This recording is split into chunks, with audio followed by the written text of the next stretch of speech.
Hello မင်္ဂလာပါကျွန်တော်တို့အခုဒီမှာဆိုလို့ရှိရင်လက်မရဲ့ဂျိုင်းကနောက်ချမ်းဂျိုင်းဒီ10လက်မရှေ့ချမ်းဂျိုင်းဒီ9လက်မနဲ့5စိတ်เนาะ9လက်မနဲ့5စိတ်ကိုချယ်တို့ကအဲ့ဒါလေးကိုတစ်ချက်မှတ်ထားမယ်ပြီးတော့လို့ရှိရင်ချယ်တို့ဒါကိုဆွဲမယ်ပေါ့နော်ချယ်တို့ဒီနောက်ဘက်ချမ်းမှာချယ်တို့ဆွဲပြမယ်နော်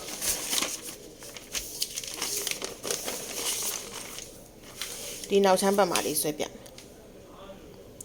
အရင်ဆုံးချယ်တို့ကဘာလုပ်ရမလဲဆိုလို့ရှိရင်ဒီဒေါင်းကနေပြီးတော့ဒီလိုအပေါ်ကနေပြီးတော့မြင်းတစ်ကြောင်ဆွဲချမယ်ပေါ့နော်ဒေါင်းလိုက်မြင်းတစ်ကြောင်ချယ်တို့ဆွဲချမယ်ဒီစာရွက်ရဲ့သူ့ရဲ့ရှေ့နဲ့နောက်နဲ့ချမ်းမှာလောက်မဲ့ပမာဏလောက်ကိုချယ်တို့ကယူရမယ်ပေါ့နော်ပြီးသွားလို့ရှိရင်ဘာလုပ်မလဲဆိုတော့ဒီနားကနေပြီးတော့ပမာဏနည်းနည်းခွာပြီးတော့ဒီကနေပြီးတော့နည်းနည်းလောက်ခွာပြီးတော့ပေါ့နော်တလက်မကွဲလောက်ခွာပြီးတော့ချယ်တို့ဒီမှာဒါလေးကိုတုံညအမှတ်မှတ်မယ်နော်ကျတော့ဒါလေးကို3ညမှတ်မယ်မှတ်ပြီးွားပြီဆိုလို့ရှိရင်ဘာလုပ်မလဲဆိုတော့ဒီကနေပြီးတော့ဒီအောက်ကို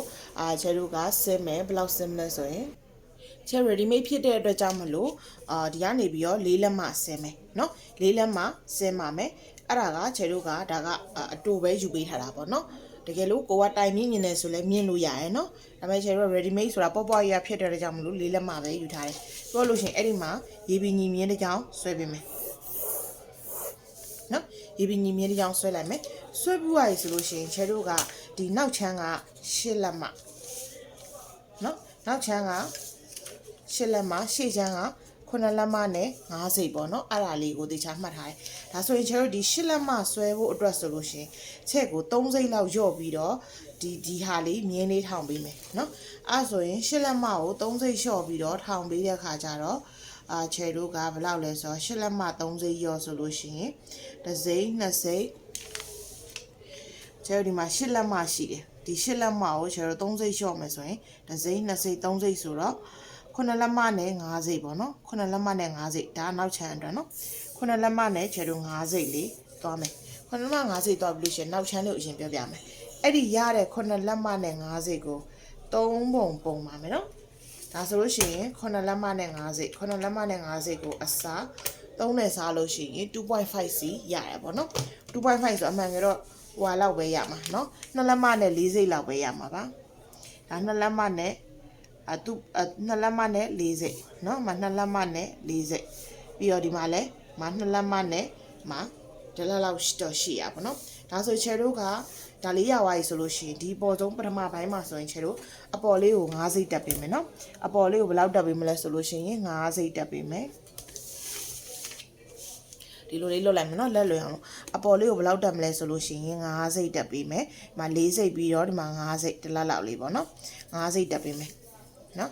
ချဲဒီမှာ5စိတ်ဒီလိုတက်ပေးမယ်တက်ပေးဖို့လို့ရှင်ဒီအမှတ်ကလေးကတော့ဒီတိုင်းလေးပဲထားမယ်ပြီးတော့ရင်ဒီနားလေးမှာဒီနှစ်ခုကြားတဲ့ကိုတက်ဝက်ဝက်မယ်မျက်စိနဲ့မှန်ပြီးတော့ဝက်လိုက်လို့ရရနော်ပြောလို့ရှင်ဒီအခုအတွင်းရှော့စာအောက်ထဲကို2စိတ်လောက်သွားလိုက်မယ်2စိတ်လောက်သွားလိုက်မယ်ဒါဆိုလို့ရှင်ချဲတို့ကစပြီးတော့ white လို့ရပြီနော်ဒီဟာထက်ကိုချဲတို့မကြော်ဘူးနော်ဒီဟာထက်ကိုမကြော်ဘူးအဲ့ဆိုချဲတို့ဒီမှာ white မယ်နော်ဒီဟာလေးကိုဒီပထမဦးဆုံးဟာလေးကိုဒီလိုလေးမှာဒီလိုမျိုးလေးနော်ကျဲဒီလိုမျိုးလေး white ပေးမယ်ဒီလိုမျိုးလေးနော်ဒီနှစ်ခုကဒီလိုကွေးလေးပေါ့နော်ဒါလေးတော့ပြီး white ပါမယ်ပြီးသွားလို့ရှင်ပလက်လှန်မယ်ပလက်လှန်ပြီးတော့အခုဒီနားလေးပေါ့နော်ဒီအခုဒီပါမြင်းတိုဆွဲထားတဲ့နားလေးရဲ့ဒီနားလေးရဲ့အဲ့လိုလေးလုပ်လိုက်ဒါဆိုပြီးသွားလို့ရှင်ဒါအကွေးလေးကိုပြန်တိုင်းပေးဖို့လိုတယ်ဘာလဲဆိုတော့8လက်မပြည့်ရလားကိုပြည့်မှချုပ်လို့ရမှာဂျိုင်းအိုး8လက်မရမှာချုပ်လို့ရမှာနော်အဲ့တော့ဒီ3ညမှတ်ကနေစပြီးတော့ဒီကနေပြီးတော့ဒီမှာလာမယ်နော်မချယ်တို့မှာ8လက်မလေးရသွားပြီ8လက်မလေးရပြီဒါဆို okay တယ်ဒါဆိုရှင်နောက်ချမ်း8လက်မရသွားပြီနော်ဒါဆိုရင်ချယ်တို့ကနောက်ချမ်း8လက်မ okay ပါပြီဒါဆိုရှေ့ချမ်းတစ်ချမ်းဆက်ပြီးတော့သွားမယ်ရှေ့ချမ်းမှာလည်းအဲ့လိုပဲချဲ့ကို4စိတ်လောက်ဒီမှာ9လက်မနဲ့5စိတ်ရှိရမယ်လို့ပြောထားတယ်အဲ့လာကို4စိတ်လောက်ရှော့ပြီးတော့ယူပေးမယ်နော်4စိတ်လောက်ရှော့ပြီးယူပေးရဆိုတော့9လက်မနဲ့1စိတ်ပေါ့9လက်မနဲ့1စိတ်နော်အဲ့9လက်မနဲ့1စိတ်ကို4ပုံပုံမယ်9လက်မနဲ့1စိတ်ကို4ပုံပုံမယ်နော်အဲ့အတွက်9လက်မနဲ့1စိတ်ကိုအစား4နဲ့စားလိုက်တော့ချဲ့1လက်မနဲ့9စိတ်ရတယ် မတလက်မ9စိတ်ဆိုရင်မတလက်မ6စိတ်လောက်ပဲဟွာဖြစ်မှာနော်တလက်မ9လက်မနဲ့4စိတ်9လက်မနဲ့စိတ်ခွန်တသမတစ်ကိုအစား4နဲ့စားတော့ဟုတ်တယ်နော်တလက်မနဲ့9စိတ်ပဲရမှာ6စိတ်ယူပေးမယ်နော်တလက်မနဲ့6စိတ်ချေဒီမှာတလက်မနဲ့6စိတ်တွေယူမယ်နော်ဒီမှာဆိုလဲမှာတလက်မနဲ့6စိတ်ဒါဆိုလို့ရှိရင်ဒီဂျားထဲမှာတလက်မနဲ့6စိတ်စီချေသွားလိုက်တယ်ပေါ့သွားလိုက်တဲ့အခါမှာဒီမှာ4ပုံရသွားပြီပေါ့နော်ချေတော့အမြဲတမ်း calculator နဲ့တော့စားပြီးမှ short ပြီးယူရတယ်ပြီးတော့ပထမဆုံးပုံမှာခုနပြောသလိုပဲချေ9စိတ်ထောင်ပေး9စိတ်ထောင်မယ်နော်ဒီဒုတိယပုံညတော့ဒီ short ဆောက်ရဲ့အောက်ကိုဘယ်လောက်လဲ3စိတ်ဆင်းမယ်ဘယ်လောက်ဆင်းမယ်3စိတ်ဆင်းမယ်ဒီအောက်ကိုကြတော့ဒီအတွင်းဒီဘက် channel ကို short ဆောက်ကအောက်ဘက်ကို3စိတ်ဝင်မယ်နော်3စိတ်ဝင်ပြီးတော့မြင်းတိုလေးဆွဲထားပြီးမယ်ဒါဆိုရင်ချယ်တို့ကကက်ကွေးလေးနဲ့စပြီးတော့ဝိုင်းလို့ရပြီနော်ကက်ကွေးလေးနဲ့စပြီးတော့ဝိုင်းလို့ရပြီဒါဆိုကက်ကွေးလေးနဲ့ဒီဟာကိုအရင်ဝိုင်းမယ်ဒါလေးကိုအရင်လာပြီးတော့ဝိုင်းမယ်ဝိုင်းပြီးသွားလို့ရှင်ဒီနှစ်ခုကြားတဲ့ဒီနှစ်ခုကြားတဲ့ကိုချယ်တို့ဖြတ်ကမယ်ဒီလိုလေးဖြတ်ကမယ်နော်ဒီနားတစ်ခါဝိုက်တယ်ပြီးသွားရင်ဒီနားတစ်ခါထပ်ဝိုက်တယ်ပြီးသွားလို့ရှင်ချယ်တို့ကဒီလိုလေးလာပြီးတော့ဝိုက်မယ်